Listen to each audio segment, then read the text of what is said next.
Everyone in the neighborhood admired Marcus and Eleanor. To the world, they looked like the perfect couple. Marcus was tall, handsome, and charming. He carried himself like a devoted husband, always holding Eleanor's hand in public, opening the car door for her, and smiling as if she was the only woman in his life. Eleanor, on the other hand, was graceful, hardworking, and deeply in love with her husband.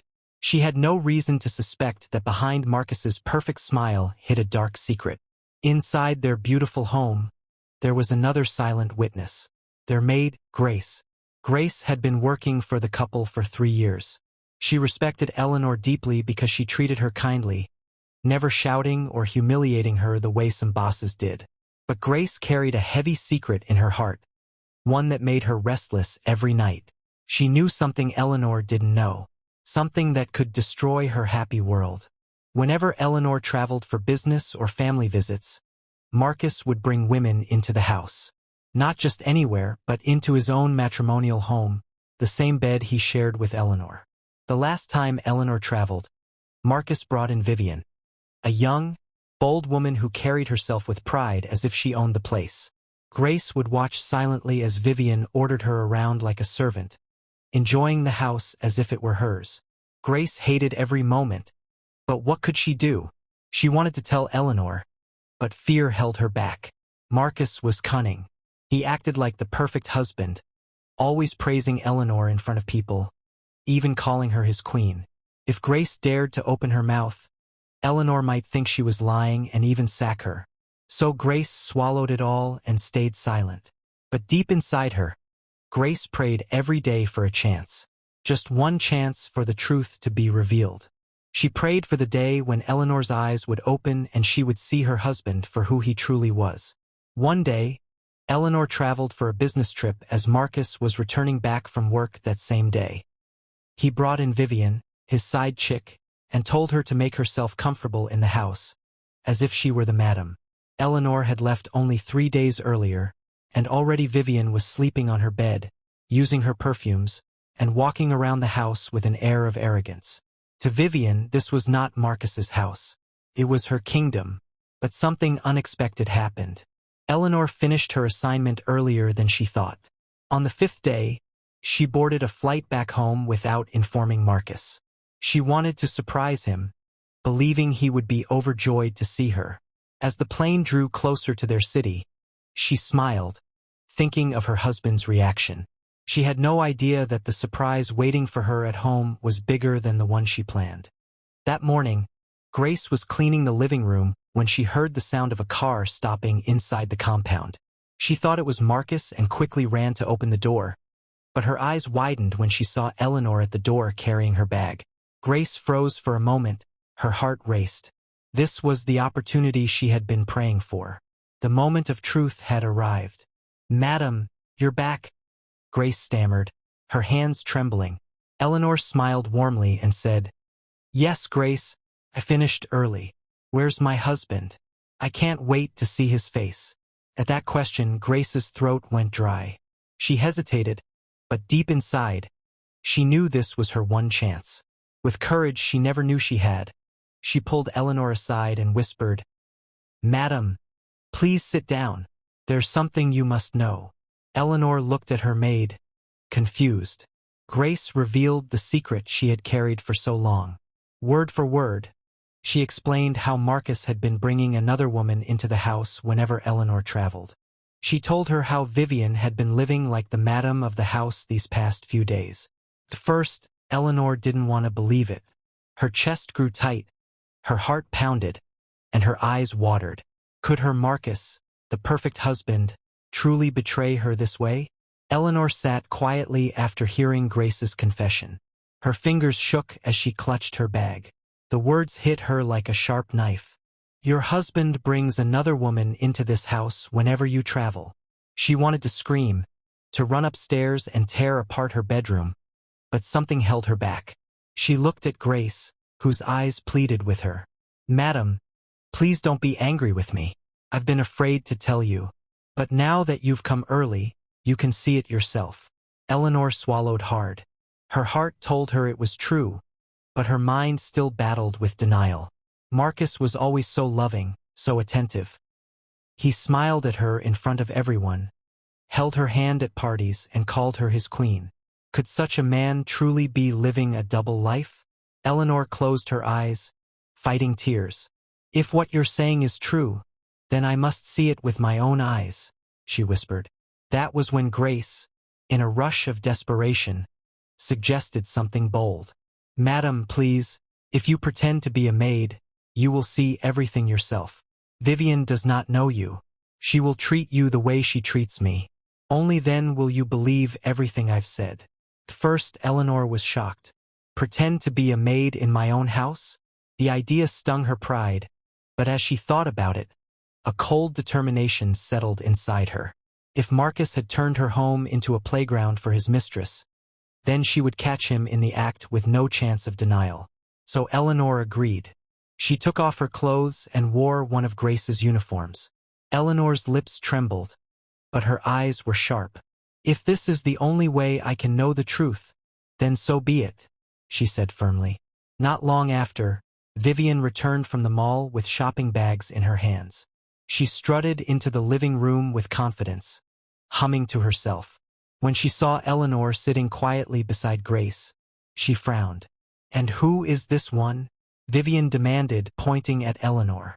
Grace quickly replied, Oh, she's also a maid here. She went to see her sick mother, but she's back now. Vivian's face instantly lit up with a wicked smile. 2 maids. Perfect. Now I can truly relax. She dropped her bags and clapped her hands arrogantly. Both of you come here. I have work for you. Eleanor's heart raced as Vivian began to command them like slaves in her own home. She clenched her fists but kept silent.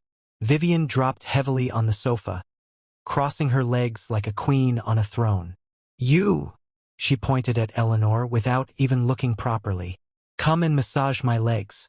They are aching from walking in the mall. Eleanor froze for a moment. Her jaw tightened as her eyes flicked to Grace.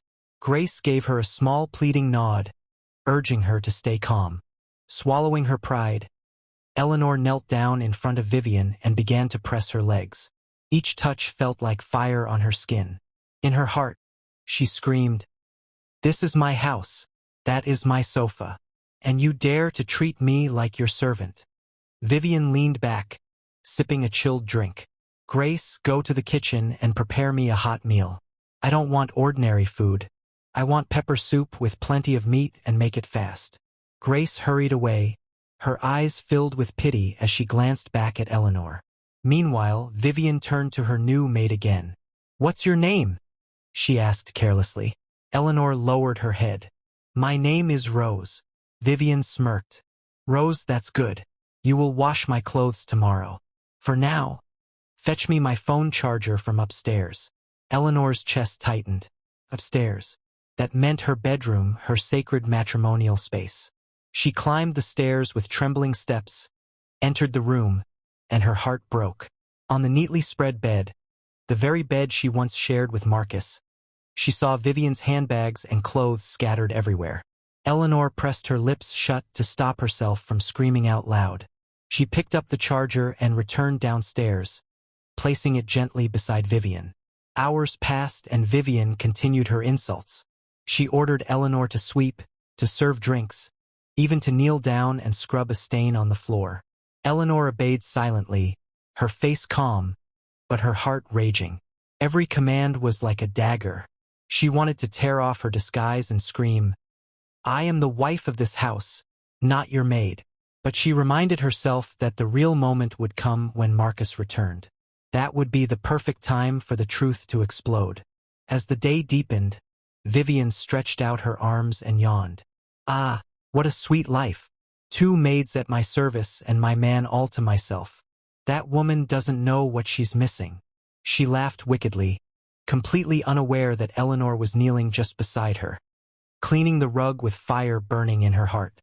In that moment, Eleanor swore silently. Very soon, you and Marcus will face me. In the evening, the sound of a car pulling into the compound made Vivian spring up like a child waiting for candy. He's back, she squealed, rushing to the mirror to fix her hair. She dabbed perfume on her neck and hurried to the door. Marcus walked in, tired from the day's work, but quickly brightened when Vivian ran into his arms. She hugged him tightly, kissing his cheek. "Welcome back, love.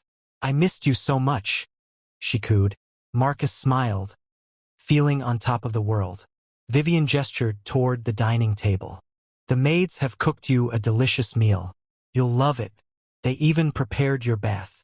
Marcus paused, frowning. "Maids? What do you mean maids?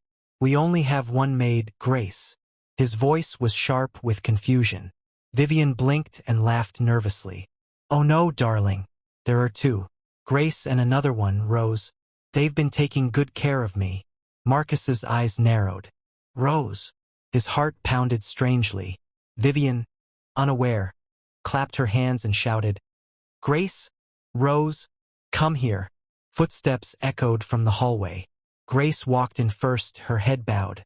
Behind her came Eleanor, dressed like a maid, her face calm, but her eyes blazing with hidden fire. The moment Marcus saw her, his world shattered. His legs wobbled, his throat went dry, and his briefcase slipped from his hand, thudding onto the floor. "Eleanor," he stammered. His skin turned pale as if his spirit was leaving his body. Vivian looked from Marcus to Eleanor, utterly confused. "Wait, Marcus. Who is she?" Eleanor straightened her back slowly, her disguise gone in an instant. Her voice was sharp, steady, and filled with betrayal. "Tell her, Marcus. Tell her who I am. Or should I?" Marcus dropped to his knees in panic, sweat dripping from his forehead. "Eleanor, please. Please, I can explain." But Eleanor raised her hand, silencing him. The room went silent. Marcus was still on his knees, trembling as if the floor beneath him had vanished. Eleanor's eyes burned with anger. She stood tall, her presence filling the house. "Vivian," she said slowly, her voice calm, but cutting like a knife. "I am Eleanor, Marcus's wife, the real woman of this house, the woman whose bed you've been sleeping in." Vivian staggered back as if struck by lightning. Her hands flew to her mouth, her chest rising and falling in panic. "No, no, this can't be true," she whispered, her voice breaking. She turned to Marcus desperately. "Tell me she's lying." Eleanor stepped closer, her voice sharper now. "You came into my home. You sat in my chair. You commanded my maid. You lay in my bed, the bed I share with my husband. Tell me, Vivian, did you feel like a queen? Did you feel powerful?" Vivian began to shake, her knees weakening. She tried to walk toward the door, but Eleanor raised her hand. "Not so fast." Grace quickly moved and blocked the exit, her eyes burning with loyalty to her madam. Marcus finally raised his head. "Eleanor, I swear it was a mistake. I didn't mean for it to get this far." His words tumbled out like broken glass. "Please forgive me. I'll never do it again. You're my everything, Eleanor." But Eleanor only laughed, a laugh so bitter it made Vivian shrink even more. "You're everything, Marcus. You brought another woman into my home. What kind of everything is that?" Vivian opened her mouth with shame and said, "I'm sorry. I didn't know you would come back today. He told me you would be gone for a week." Eleanor's lips curled in disgust. "Even if it were true that you didn't know, what woman with dignity would walk into another woman's home and act like the owner?" Vivian opened her mouth to beg again, but Eleanor silenced her with a glare. "You will not leave this house untouched. You will learn today never to walk into another woman's home." Marcus tried to move closer to his wife. "Eleanor, please, we can fix this. Don't ruin our marriage." Eleanor stepped back, her voice cold and unshakable. "Marcus, the only thing ruined here is you, and you will face the consequences of every choice you made." She looked straight at him and said, "Marcus, pack your things. You don't live here anymore." Her words were calm, but each syllable carried the weight of final judgment. Marcus froze, shaking his head in disbelief. "No, no, Eleanor. Please, this is my home, too. Don't do this to me." But Eleanor only chuckled, her eyes cold. "Your home, Marcus? This house is mine. This life you've been enjoying is mine. Everything you own came from me and my father's company. And now it's all over. Marcus collapsed fully on the ground, his hands stretched forward as though he could grab her forgiveness. Please, Eleanor, think of our memories. Think of the love we shared. Don't destroy me like this. Eleanor stepped closer and bent slightly so he could see the fury in her eyes. Marcus, you destroyed us the moment you opened this door to another woman. You betrayed me the moment you let another woman sleep in my bed. Don't you dare ask me to think of love when you trampled it with your own hands. Marcus's lips trembled. Eleanor, please. I'll do anything. Eleanor straightened her shoulders, her presence commanding. Tomorrow morning, you will resign from my father's company. Every benefit, every privilege, every car, every allowance, you will hand it all back. The color drained from Marcus's face. He began to shake his head violently, crawling after her feet. Eleanor, please. If I lose this job, I will have nothing. Don't do this to me. I beg you, I'll change. I swear. On my life. But Eleanor stepped back once more. Her voice rang through the house like thunder. You should have thought of that before you betrayed me. Marcus, it's over. Vivian's heart pounded as Eleanor's words echoed in the room. She had never felt so small in her life. She tried to open the door and leave, but Grace shoved her back. Stay there, Grace ordered, her eyes blazing. Eleanor walked slowly toward Vivian like a judge approaching the guilty. You thought you could sit in my chair, sleep in my bed, and command my maid. Do you know what that makes you, Vivian? A thief. A shameless thief. Vivian looked at her with pleading eyes. Madam, please. I didn't know. Immediately, Eleanor called the security guard and said to him, escort this intruder out of my sight and make sure she stays outside the security house inside the cold until tomorrow before she can leave. She needs to be taught a lesson, which is never to enter another woman's house. She turned to Vivian again and said, pack your cheap clothes and leave this house now. And as for you, Marcus, go and pack your things too. You are not going to sleep one more night in this house. Marcus's body shook as he realized that nothing he could say would change her mind. When Marcus left the room, Eleanor turned to Grace. The maid stood quietly in a corner, hands folded, unsure if she had overstepped by revealing everything. Eleanor's stern expression softened for the first time that night. She walked toward Grace, her eyes glistening with gratitude. Grace, she said gently, you saved me. If not for your courage, I would still be living in darkness, believing his lies. You gave me the truth I needed. Even when you were afraid I might not believe you. Grace's lips trembled as she lowered her head. Madam, I only did what was right. I was scared, but I couldn't keep watching you live in deceit. Eleanor hugged her and said to her, you've been more than a maid. You've been my eyes, my strength, and my sister when I didn't know I needed one. You will be rewarded heavily for this with a huge amount of money. As Marcus dragged his suitcase out of the house for the last time, Eleanor stood by the doorway with Grace by her side. Marcus paused, hoping for a last glance of mercy. But Eleanor's eyes were firm. She turned away, signaling the end. The end. This story teaches us that betrayal, lies, cheating, and deceit, no matter how well hidden, always find their way to the surface. Marcus pretended to be the perfect husband in public, but his secret life eventually collapsed when he least expected it. It shows that living in deceit may feel safe for a time, but truth has a way of breaking through. Thank you for watching this video, and please subscribe for more stories like this.